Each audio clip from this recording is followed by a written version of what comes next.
Bonjour tout le monde. Alors aujourd'hui, on a une émission vraiment toute spéciale et on vous présente des entreprises, des joyaux de la vallée du Richelieu. On va chez Mouton Village, Roger Pique-Nique. On va également chez Acme Décor, que vous ne connaissez peut-être pas, mais qui vaut la peine. Et on commence à la maison Victor Gadebois, notre maison à tous. Comme tu le dis si bien, Nathalie, je suis avec Nathalie, qui est directrice générale de la maison Victor Gadebois. Puis Nathalie, je voulais absolument qu'on vienne ici parce que vous avez quelque chose, un vrai bijou. Ça fait 28 ans que la maison Victor Gadebois existe. Peux-tu m'en parler un petit peu?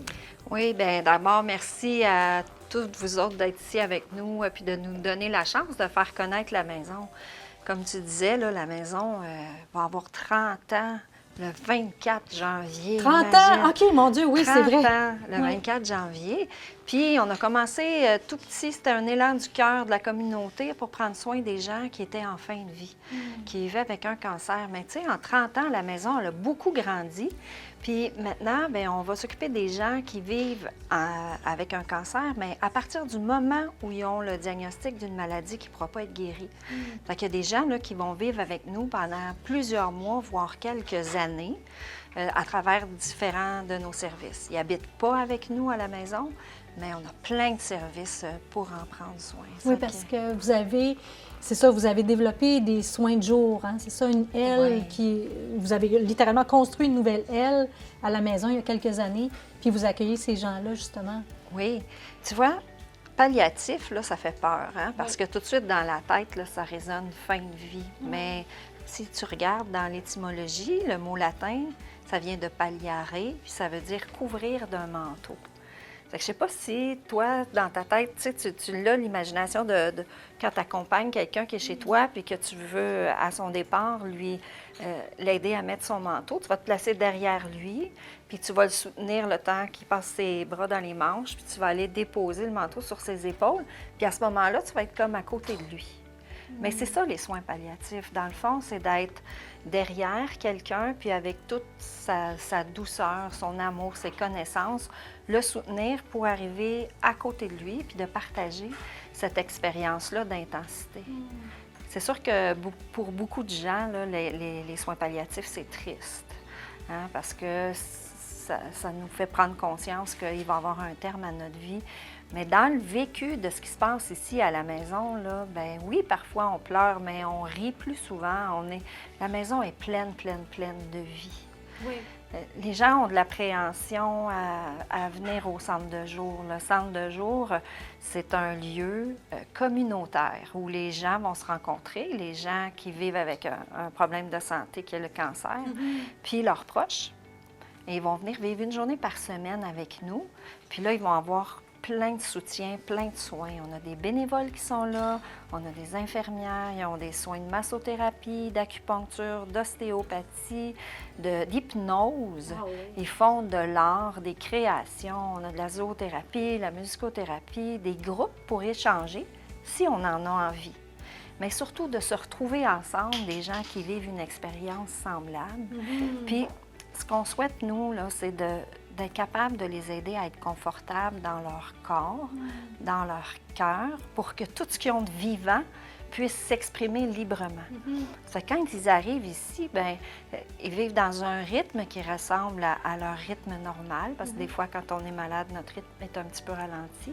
Fait que nous, on ajuste le rythme à ce rythme-là, mais ils sont pétillants, ils ont plein de parties d'eux en santé, leur passion, leur désir de communiquer, le bien-être d'être avec les autres, ça, c'est tout en santé, fait que c'est ça qui est mis en avant. Fait que c'est des beaux moments de vie au centre de jour. Puis on a collé au centre de jour une clinique de gestion de symptômes où les gens, on travaille avec les équipes d'oncologie, on travaille avec les médecins de famille. Les gens peuvent venir pour une consultation ou pour qu'on fasse un suivi conjoint avec les autres professionnels.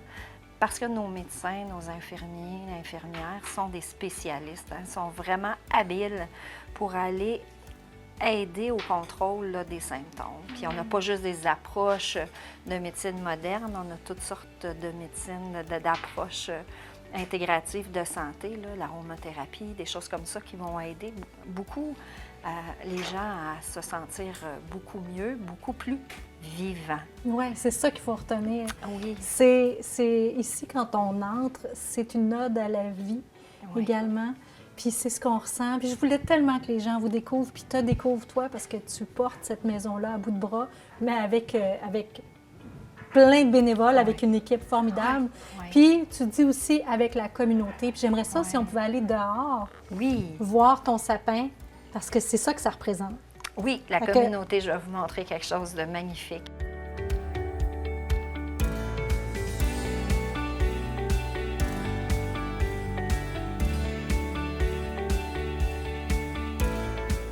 Donc là, ici, on est à l'extérieur de la maison, avec une vue imprenable sur le mont Saint-Hilaire, puis aussi des beaux arbres très matures qui ont 30 ans, l'âge de la maison. Oui, déjà 30 ans. Puis qu'est-ce que... écoute, on pourra en parler à la toute fin, si tu veux, mais la maison, c'est plein de services. C'est ce dont on a parlé tout à l'heure, mais c'est aussi beaucoup l'accueil aux gens qui sont en fin de vie.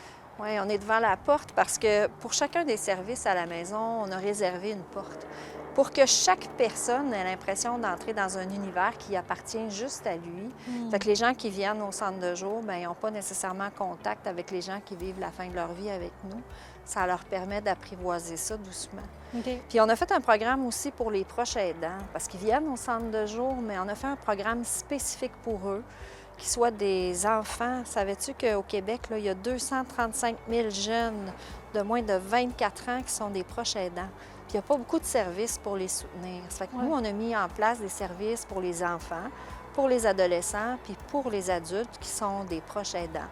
Ils reçoivent des soins physiques, puis ils ont un groupe pour s'exprimer, puis toutes sortes d'approches pour les aider à vivre avec la réalité d'avoir une personne près d'eux qui est en fin de vie. On a aussi le soutien pour les endeuillés, qu'ils soient des enfants aussi ou des adultes, puis on travaille beaucoup avec la Commission scolaire des Patriotes. Là. Oui, parce que vous avez créé quelque chose, ça s'appelle comment exactement ce programme-là pour aider les enfants? Les enfants, on a le deuil, ça se répare, qui est un programme adapté aux enfants, mais on a aussi la pause avec Victor. Ça fait qu'à partir du moment qu'ils ont quelqu'un qui est malade dans leur famille, peuvent être soutenus jusqu'au décès ou même après. Puis on a aussi beaucoup de formations qu'on offre là, à des professionnels puis à des gens de la communauté pour que le savoir, puis que les gens arrêtent d'avoir peur des soins palliatifs. Tu sais, les soins palliatifs, c'est pas synonyme de « je meurs demain », c'est j'ai besoin qu'on me couvre d'un manteau puis d'avoir quelqu'un près de moi pour faire un bout de chemin ». C'est toute la chaleur, puis le bien-être qu'on peut avoir d'être accompagné par un être humain dans un rythme qui est un rythme humain. Puis les sapins, bien, à ce temps-ci de l'année, ça nous fait beaucoup penser à ça parce que j'aime ça dire que la Maison Victor-Gadebois, c'est une communauté pour la communauté, mais par la communauté. Ça fait plus que 30 ans que les gens nous aident à chaque année à ramasser assez de sous pour faire fonctionner la maison. Puis les sapins derrière moi, là, on ne le voit pas beaucoup parce qu'il fait clair, mais depuis le 1er décembre, ils sont illuminés de 3000 étoiles, 3000 étincelles de vie que les gens de la communauté ont allumées en faisant une contribution. C'est beaucoup une image du soutien. Quand vous passez devant la vin, bien, sachez qu'il y a une étoile pour vous. La maison, elle vous appartient, puis on essaie de s'ajuster aux besoins de notre communauté là, pour les aider le plus longtemps possible dans cette réalité-là qui est la vie humaine en toute simplicité puis en toute proximité.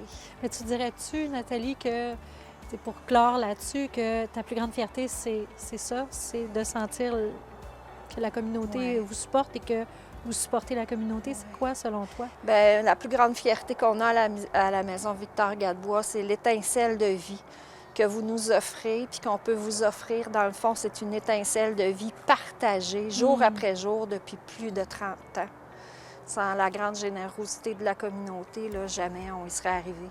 Fait qu'on a de quoi être fiers de notre maison, mais cette maison-là, elle vous appartient à chacun d'entre vous. Là, dans le fond, c'est votre maison.